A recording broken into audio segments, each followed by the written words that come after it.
스텝 1, 원리 꼼꼼 같이 살펴보도록 할게요. 자, 이번에는요, 혼합 계산 중에서 5번째 내용이에요. 점점 그 개수가 늘어나고 있는데요. 자, 늘어난 개수를 보니까요. 덧셈, 뺄셈, 곱셈, 나눗셈. 자, 얘네들이 모두 섞여 있을 때에는 어떻게 계산을 하면 될까요? 라고 나와 있습니다. 그럼 우리 먼저 이 내용을 공부하기 전에 한번 생각을 해볼게요.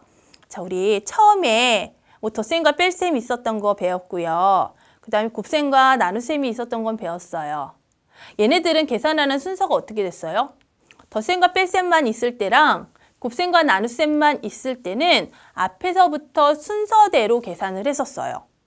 그런데 이 덧셈과 뺄셈에 곱셈이 들어가거나 덧셈과 뺄셈에 나눗셈이 들어간 식의 계산을 할 때는 어떻게 했어요? 덧셈과 뺄셈보다는 곱셈과 나눗셈을 먼저 계산을 했어요. 그러면 얘네도 계산 순서가 어떻게 될지 눈치챘나요? 덧셈, 뺄셈하고 곱셈, 나눗셈하고 이렇게 나눠서 생각을 해주면 돼요. 자, 덧셈과 뺄셈이 한 뭉태기로 곱셈과 나눗셈이 함께라고 생각을 해주면 됩니다. 누구 먼저 계산을 해야 돼요? 덧셈과 뺄셈보다는 곱셈과 나눗셈을 먼저 계산했었죠. 그래서 첫 번째 계산을 해야 되는 것은 우리 이제 뭐예요? 쟤네들이 다 같이 있을 때는 곱셈과 나눗셈을 먼저 계산을 해야 돼요. 그런데 우리 그러면 곱셈과 나눗셈 선생님 이렇게 두 개가 같이 있는데요. 이렇게 두 개가 같이 있으면은요. 곱셈을 먼저 해야 돼요? 나눗셈을 먼저 해야 돼요? 궁금하죠? 이거 배웠어요? 안 배웠어요? 배웠어요. 우리 두 번째 내용에서요. 곱셈과 나눗셈이 함께 있는 식은요. 어떻게 해주면 돼요? 얘네는 순서대로 앞에서부터 계산을 해주면 돼요. 순서대로 계산을 하게 되면 곱셈과 나눗셈의 계산이 끝날 거예요. 그럼 이제 두 번째는 뭐 하면 돼요? 두 번째 계산으로는 이제 남아있는 덧셈과 뺄셈의 계산을 해주면 되죠. 자, 덧셈과 뺄셈의 계산을 해주는데 그럼 얘도 또 궁금하죠. 선생님 그럼 덧셈과 뺄셈 중에서는 누구 먼저 계산해요? 요거 덧셈과 뺄셈이 함께 있는 식의 계산 첫 번째 시간에 공부했죠. 어떻게 했어요? 앞에서부터 순서대로.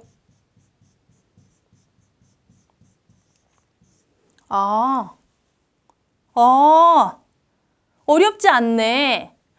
계산이 조금 더 식이 길어지긴 했지만 결국에 순서를 생각하면 순서는 덧셈, 뺄셈, 곱셈, 나눗셈이 몽땅 나와도 곱셈과 나눗셈을 먼저 계산하고 덧셈과 뺄셈을 나중에 계산하면 된다 라는 것만 기억하면 되는 거예요. 그런데 여기서도 마찬가지예요.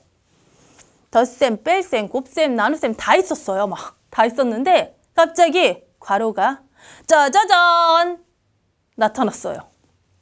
괄호가 나타나는 순간 어떻게 됐지? 순서는 완전히 다 바뀌었었죠.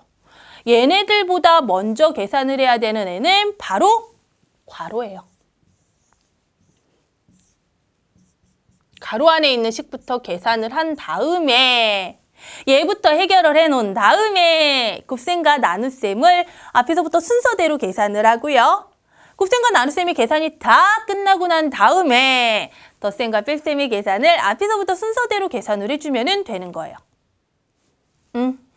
알겠어요. 자, 그러면 볼까요? 예를 들어 볼게요. 지금은요. 빼기도 보이고요. 더하기도 보이고요. 곱하기도 보이고요. 나누기도 보입니다. 원래 괄호가 없었다면 가장 먼저 계산을 해야 될 부분은 곱셈과 나눗셈을 순서대로 계산을 했을 거예요. 그런데 뭐야? 뭐가 생겼어? 괄호가 생겼어요. 자, 괄호가 짜자잔이라고 나타나면 어떻게 해야지? 다 필요 없어. 괄호 안부터 계산을 해줘야 되는 거예요. 그럼 괄호 안부터 계산을 해야지. 32와 24를 더합니다. 나머지는 그대로 두고요. 자, 32 더하기 24의 계산 결과는 56입니다. 자, 이제 빼기, 곱하기, 나누기 어떻게 해야 되지? 뺄셈보다는 곱셈과 나눗셈이 있다면 곱셈과 나눗셈을 앞에서부터 순서대로 계산을 해줘야 되는 거죠. 그래서 56 곱하기 8부터 먼저 해야 되는 거예요. 56 곱하기 3이죠. 56 곱하기 3의 계산을 먼저 해주면 이때의 계산 결과는 168입니다. 자, 이제 식은요. 86 빼기 168 나누기 7이라고 되어 있네요. 어떻게 해야 돼요? 뺄셈과 나눗셈이 있기 때문에 나눗셈의 계산을 먼저 해야 됩니다.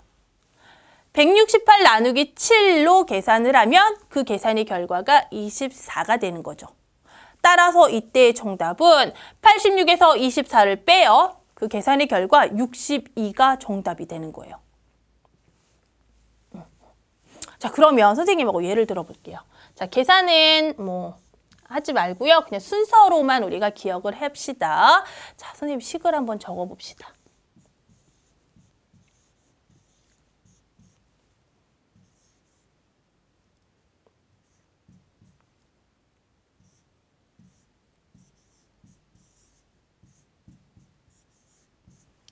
오후후 되게 길다, 그치? 자, 계산은 직접 할 필요 없고요. 우리 순서만 알아보자고요.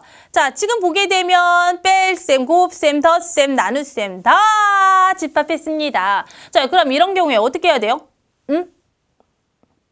앞에서부터 순서대로 아니죠. 내가 하고 싶은 대로 안 돼요. 정해져 있다고 했습니다. 덧셈, 뺄셈보다는 곱셈, 나눗셈을 먼저 계산해야 되는데 곱셈과 나눗셈은 나와 있는 순서대로 차례차례 계산을 해주면 된다. 그렇기 때문에 가장 먼저 계산을 해야 되는 것은 여기에 나와 있는 요 곱셈이 1번이에요. 곱셈의 계산이 끝났어요. 나눗셈이 뒤에 나와 있기 때문에 나눗셈의 계산이 2번이에요. 자, 이제는 뭐예요? 곱셈, 나눗셈의 계산이 다 끝났어요. 덧셈과 뺄셈만 남아있기 때문에 얘네는 순서대로 계산해주면 되겠죠. 순서대로 요게 3번, 요게 4번의 계산으로 이렇게 마무리를 해주면 되는 거예요. 계산이 될지 안 될지는 지금 선생님이 숫자를 막 적었기 때문에 계산이 안 될 수도 있으니까 순서만 알아두세요. 자, 그럼 만약에요. 똑같은 수를 준비할게요. 이렇게. 자, 똑같은 수를 준비했어요. 그런데 선생님이 여기다 무슨 행동을 할 거냐면요. 짜자잔, 짠짠, 짜잔 나왔어요. 누가? 가로가. 그럼 가로가 나오는 순간 뭘 했어? 다 필요 없어. 내가 왕이로다. 얘가 바로 제일 먼저 계산을 해야 되는 애였죠. 그래서 계산 순서는 어떻게 바뀌어요? 50 빼기 20이 처음으로 계산이 되는 거예요. 그 다음에 괄호안을 해결하고 난 뒤에 곱셈과 나눗셈이 있다면 순서대로. 곱셈 보여요? 계산해야 되겠네. 자, 나눗셈 보여요? 계산해야 되겠네. 곱셈과 나눗셈의 계산이 모두 다 끝나고 난 다음에는 이제는 덧셈과 뺄셈을 순서대로 계산을 해주면 된다. 이렇게 계산의 순서가 완전히 달라지는 것을 알 수가 있어요. 누가 봐도 그치? 계산이 완전히 달라졌죠? 이만큼 순서가 중요해요. 계산하는 순서 확실히 기억합시다. 자, 이제 혼합계산 거의 다 끝나가요. 우리 4층 연산 다 나왔잖아요. 덧셈, 뺄셈, 곱셈, 나눗셈 나왔습니다. 얘네가 다 함께 있어요. 그래서 나 계산할 거예요. 그럼 어떻게 해야 돼요? 순서를 정확하게 해야 돼요. 제일 먼저 계산하는 것은 괄호가 있나 없나부터 확인 들어갑니다. 자, 괄호가 보이네? 그럼 어떻게 해야 돼? 괄호부터 계산을 해주는 거예요. 괄호가 1번이에요. 자, 괄호의 식을 계산하고 난 다음에는요.